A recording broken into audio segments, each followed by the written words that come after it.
An important part of understanding property valuation is to understand the externalities, the context, the environment, if you like, of the property you're looking at.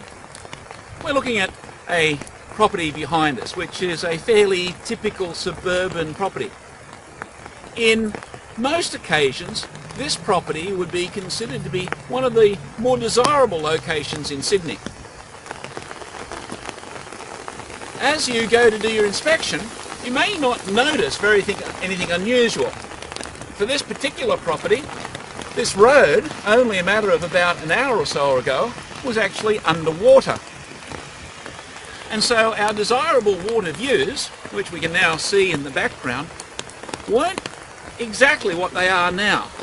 And just within about a kilometre of where we are, there is a bridge with rescue workers trying to salvage a couple of motor cars that have fallen into what is normally a picturesque little creek. And so our desirable water views here have suddenly become something very unpleasant, especially when we look at the devastation that can be caused by floodwaters.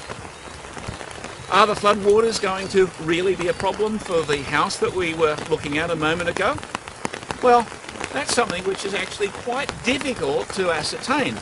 Civil engineers use the assumption of floods that only happen at various intervals, such as a 1 in 5 year flood or a 1 in 20 year flood. What we're looking at in the background here is probably something like about a 1 in 20 or maybe 1 in 30 year flood. However, once every 100 years, this flood is going to look like a picnic day. And so the improvements, which we're just looking at, are going to look a lot sadder. There are parts of Australia at present that are faring far worse. I was only just this morning looking at a video taken only 24 hours ago of a house floating down a creek something like this. And it could easily have been a weatherboard equivalent of the house that we're looking at. Understanding externalities, therefore, is a little bit more complicated than it appears. In many townships, their origin was to have been built on convenient transport locations. And in the early parts of Australia's history, that was on the rivers. And so you get major towns such as Brisbane, Grafton, Lismore, Rockhampton, all are built on rivers, and all have to suffer this kind of situation from time to time. Usually just after the floods, there is a call for government-led regulation, perhaps levy banks and controls.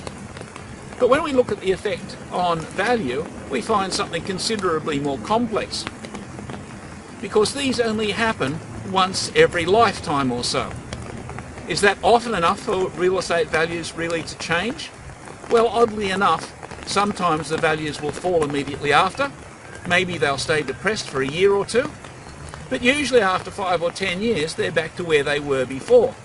And that is as the most prestigious and attractive parts of a township. However, the values are often highest just when it's about time for the next flood event to come along.